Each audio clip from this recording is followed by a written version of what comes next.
ఒక అబ్బాయి తన ఫోన్ అమ్మడానికి వస్తాడు. అప్పుడు షాపు యజమాని అడుగుతాడు, తమ్ముడు ఎంత కమ్ముతావు?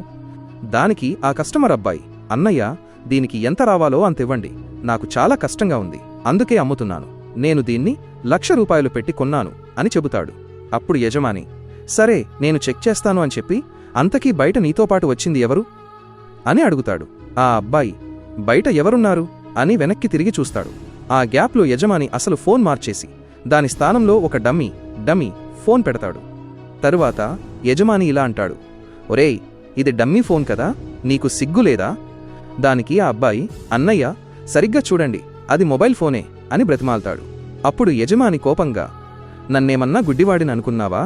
ఇక్కడి నుండి మర్యాదగా వెళ్తావా లేక పోలీసులను పిలవమంటావా అని అరుస్తాడు.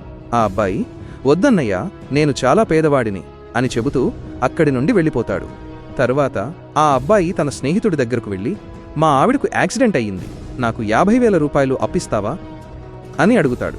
దానికి ఆ స్నేహితుడు, నా దగ్గర అంత లేదు కానీ 10,000 తీసుకో అనిచ్చి ఈ మొబైల్ డబ్బా పట్టుకుని ఎందుకు తిరుగుతున్నావు అని అడుగుతాడు. అబ్బాయి ఇలా అంటాడు, నేను ఫోన్ అమ్మడానికి వెళితే ఆ షాపు యజమాని నన్ను మోసం చేశాడు. అప్పుడు స్నేహితుడు, సరే ముందు నువ్వు వెళ్ళి వైద్యం చేయించు, ఆ యజమాని సంగతి నేను చూసుకుంటాను అని చెబుతాడు. ఆ తరువాత ఏం జరిగిందో చూసే ముందు, ఆగునైనా నన్ను చూసి విస్మరించకు, లేకపోతే నీకు చెడు సమయం వస్తుంది. ఒక్కసారి కామెంట్లలో హర్ హర్ మహాదేవ్ అని రాసి వీడియోకి ఒక లైక్ చేసి ఛానల్ను సబ్స్క్రైబ్ చేయి, నీ ప్రతి కోరిక నెరవేరుతుంది. ఆ స్నేహితుడు ఫోన్ కొనే నెపంతో అదే షాపుకు వెళతాడు.